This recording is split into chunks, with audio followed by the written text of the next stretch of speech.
Hello students, सर्वप्रथम आप सभी को मेरे नमस्कार।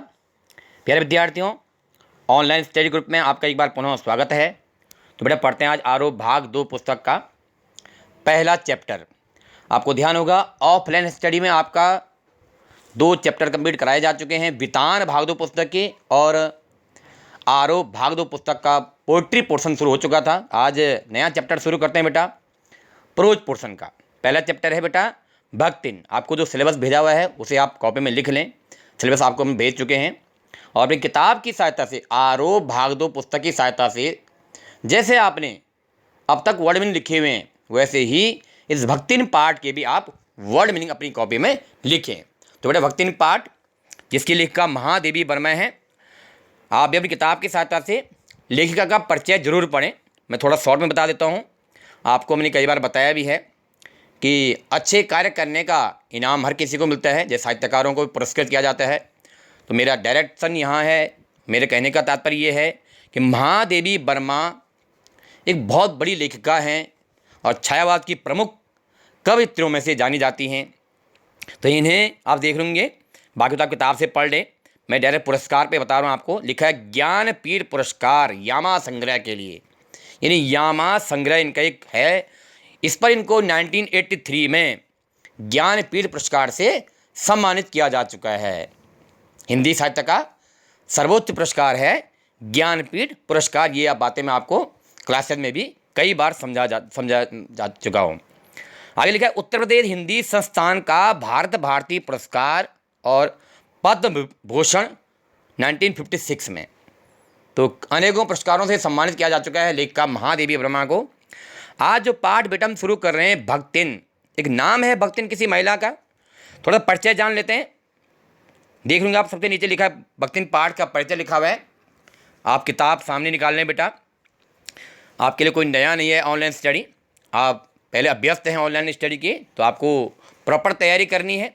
जब जब आपको स्कूल में बुलाया जाएगा वो भी आपके लिए सोचना है, यानी जिस ड्यूरेशन में एग्ज़ाम नहीं होगा उस ड्यूरेशन में आपको विद्यालय बुलाया जाएगा, ये आपको सूचना भेजी जा चुकी है। उसका भी आप ध्यान रखें।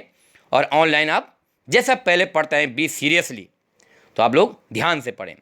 लिखा है भक्तिन महादेवी जी का प्रसिद्ध संस्मरणात्मक मानी अतीत की यादें। संस्मरण होता है बेटा अतीत की यादें। रेखा चित्र है जो स्मृति की रेखाएं में से संकलित है, मानी स्मृति की रेखाएं एक रचना है महादेवी वर्मा की, उससे इस टॉपिक को लिया गया है। इसमें महादेवी जी ने अपनी सेविका भक्तिन के अतीत और वर्तमान का परिचय देते हुए उसके व्यक्तित्व मानी पर्सनैलिटी का बहुत दिलचस्प खाका खींचा है। दिलचस्प मानी दिल को छूने वाला, इंटरेस्टेड एक ऐसी स्टोरी बताई है अपनी सेविका, यानी जो सेविका का काम करने के लिए महादेवी वर्मा के घर में आई थी, उसका नाम क्या था? भक्तिन। लिखे महादेवी के घर में काम शुरू करने से पहले उसने कैसे एक संघर्षशील मानी बड़ा स्ट्रगल वाला लाइफ रहा है भक्तिन का। स्वाभिमानी, अपने स्वाभिमान के लिए उसने लड़ाई लड़ी है और कर्मठ जीवन जिया। बड़ी कर्मठ जुझारू महिला है भक्तिन, जिसके बारे में महादेवी वर्मा बता रही हैं।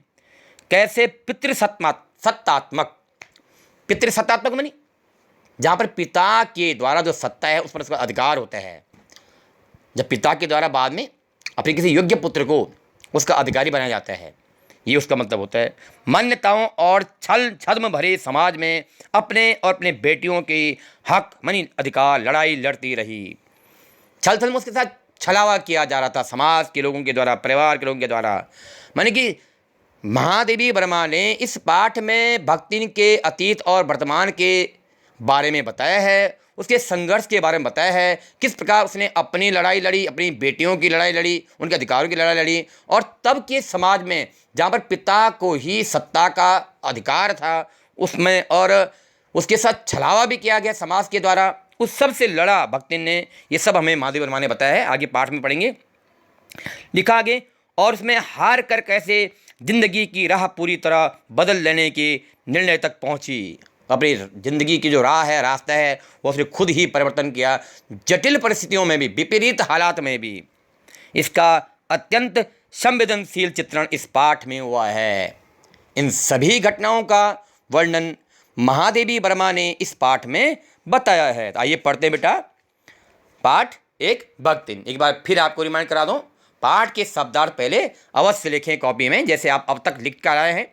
बहुत सारे बच्चों ने कॉपियाँ भी चेक करा ली हैं, तो जिन्होंने नहीं कराई हैं वो भी कॉपी चेक कराएं। जब जब आपका ड्यूरेशन हो स्कूल आने का, वो आपको डेट बताई जा चुकी है ग्रुप में।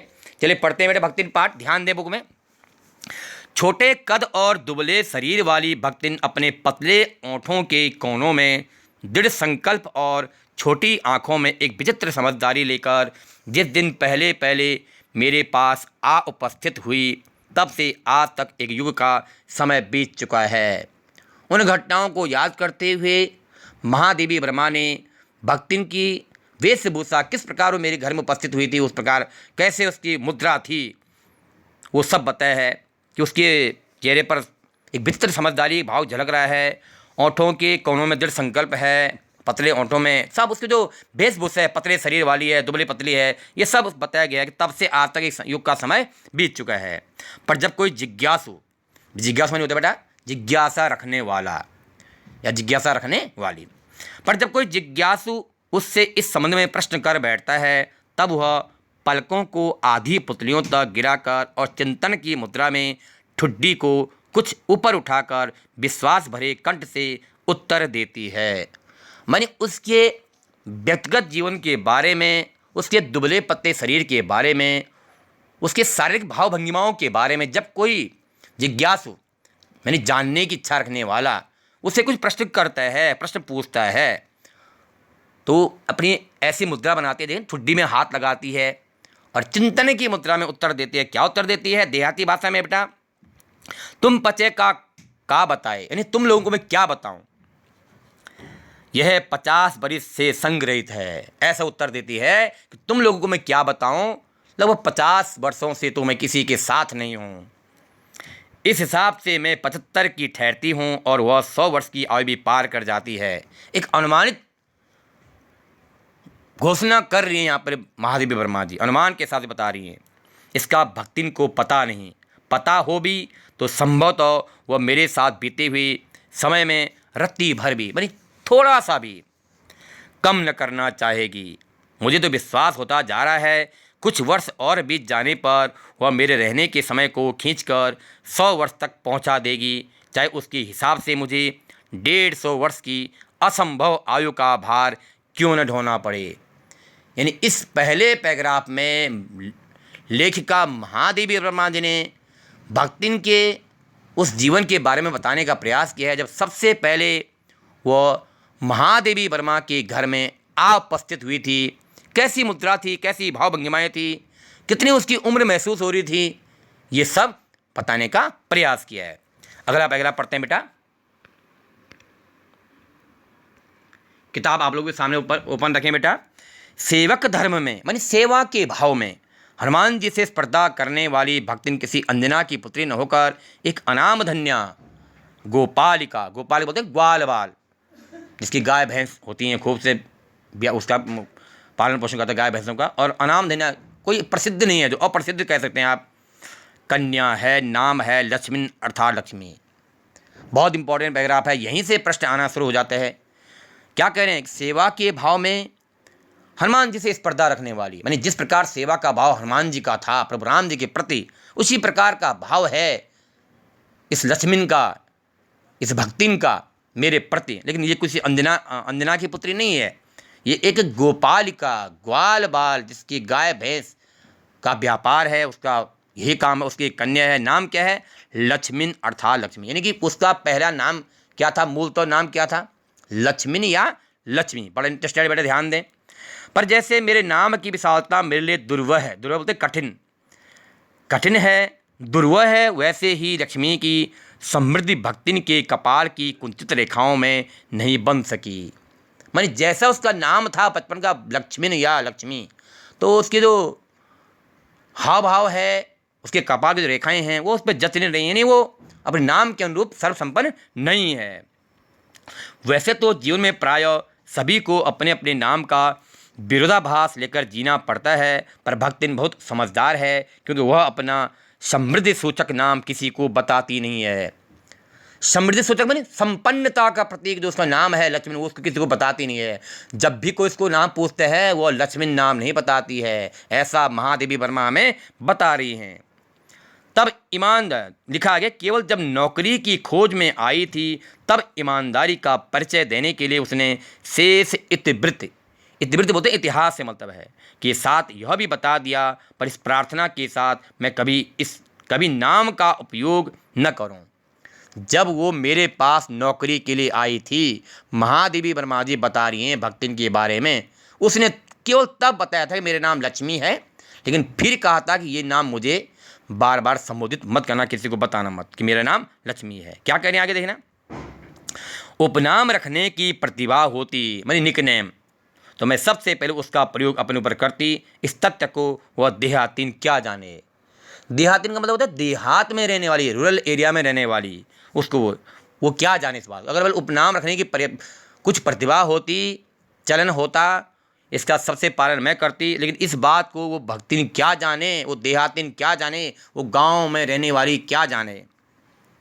इसी से जब मैंने कंठी माला देखकर उसका नया नामकरण किया, मैंने जब उसके गले में मैंने कंठी माला देखी तो उसका मैंने नया नामकरण किया, तब भक्तिन जैसे कवित्वहीन नाम को पाकर भी गदगद हो उठी। प्यारे विद्यार्थियों अंडरलाइन कर देना इनको बेटा, बहुत इंपॉर्टेंट है। आगे जब इसका क्वेश्चन है पहले, तो उस क्वेश्चन के आंसर में कुछ मिस्टेक है बेटा।